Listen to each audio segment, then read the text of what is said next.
In the studio, our in-house data analyst and a member of research desk, Kofi Agyei, has joined me. Kofi, I want us to do a comparison, of all the budgets we've had, especially that of last year, which is leading us into the new one. First, how did the 2023 budget fare?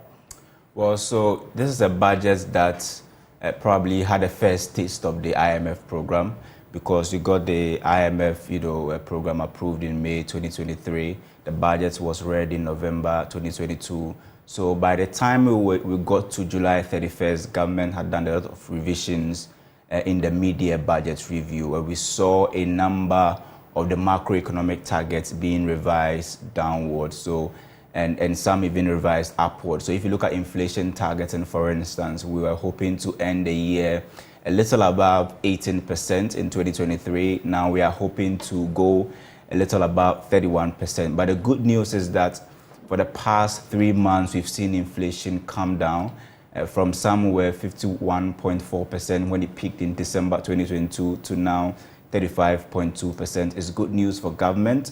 But on the other side, there were other targets that we were hoping to actually get, the fiscal space that we were hoping to get both from the domestic debt exchange program and then as well the external debt restructuring, which currently we have not seen the magnitude of the progress that government has actually done in terms of the restructuring at the external level. But the data looks good for government. If you look at expenditure, for instance, I'm looking at the appropriation and then also considering the provisional data given by the finance ministry itself. There's some sort of good news for the finance ministry because if you look at the first half of 2023, government was hoping to spend some 110 billion Ghana cedis. The provisional data that we have currently shows government has now spent 81 versus the 110 they were hoping to spend in the first half of 2023. That's good news. And we know that this is stemming from the fact that we've done DDEP, we have the fiscal space. We are not really paying the interest on loans. Some of the principal payments has actually been postponed, and we are hoping to do so at the external level. Now, let me also go through the revenue aspect in terms of the tax revenue and all of those things. Just like Prof said, government is hoping to now consolidate some of the gains that is actually chalked in the first half and then also probably at the dying numbers of the year, hoping that they will end the year with the inflation target or even fall below that. Yeah. And growth as well. Growth has actually gone beyond what we actually projected.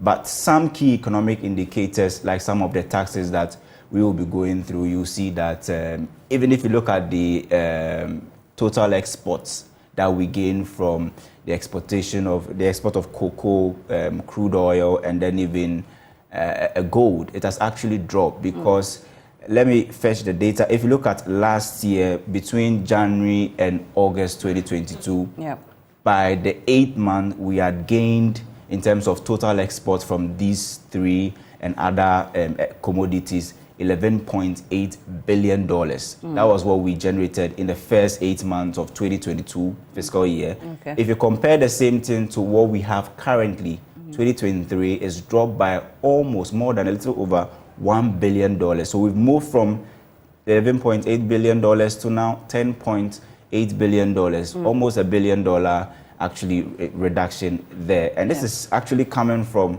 oil exports that we could not probably meet the same thing that we exported in 2023. So we've dropped from that $3.8 billion in the first 8 months of 2022 to now $2.4 billion. Let's look at the tax components and expenditure bracket. What was the target and how are we faring? So now let's compare, for instance, what we programmed to get in the first and second quarter, which is given as the first half of the year, because that's what we have provisional data for. So the finance ministry projected that by the first half of 2023, they should raise some 49.6 billion Ghana cedis. Currently, as we speak, the provisional data that we have shows 47.8. So there's that variance of about 2 billion Ghana cedis that we've not actually it's provisional data anyway. So, but if you look at VAT, for instance, some good news. If you look at VAT, the first half of 2023, we're hoping to get 10.8 billion Ghana cedis. Now we've been able to raise a little above 11.3 billion. That's good news for government. But another tax revenue that's probably not really performing as we projected is the e-levy. And if you look at it, this will be the second time in a row after that it was actually introduced in 2022 that it's not really performing the way we wanted it to perform. So the first target was 7 billion in 2020, a little close to 7 billion in 2022. Now we are looking at getting about 800 million Ghana cedis.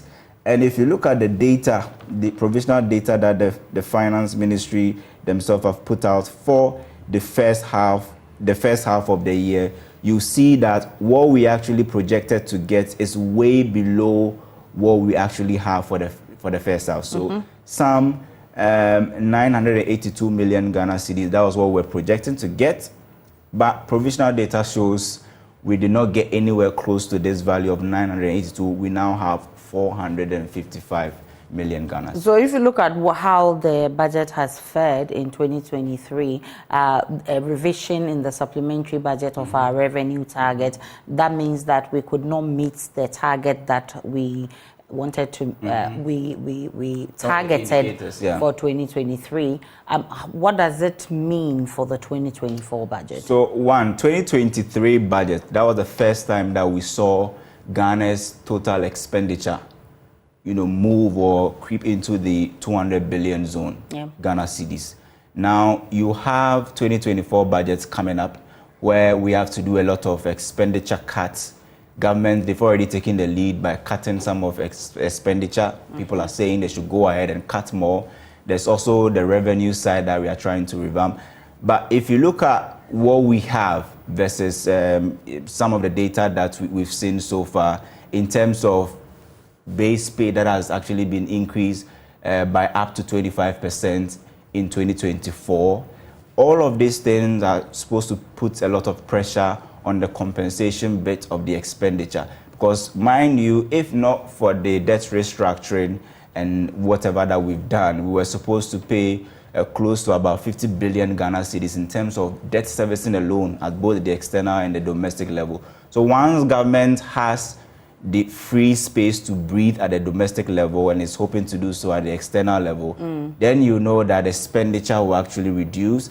Government can now have the space to now accommodate that 23-25% promise that they've given to labor that they are going to increase, the base pay.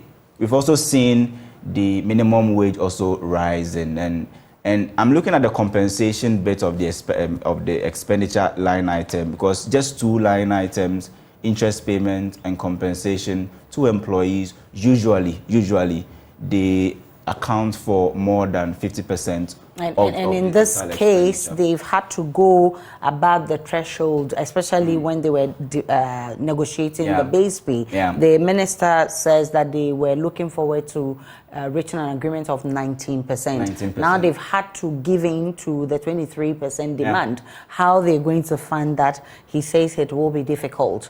So definitely must find a way into the budget. And mind you, next year is an election year. That's what a lot of people dread. It's definitely not going to be different from the other years, right? The other election years. If you look at what Labour actually put out yesterday, listening to some of the conversation, it actually took the finance minister to come to the negotiation table and spread the data and show them that, look, if we go beyond this threshold, we may not be able to afford it. So let's come to equilibrium. We know Labour started from 120%. That was what they were looking for. Government started from 10. So look at the huge variance. But thankfully, they were able to come to that equilibrium of the 23 to 25% in the 2024 fiscal year. So huge, line items on our expenditure going forward in 2024, since government has decided to. But we did it last year, 30%. A year before was 7% in 2022. How government is actually going to convince IMF to actually accommodate this 23 to 25%. I know it's within their means to do that, because they actually considered a whole lot of things before reaching this. But we are hoping that the implementation will not be a challenge. Which would have effect on other sectors. Let's now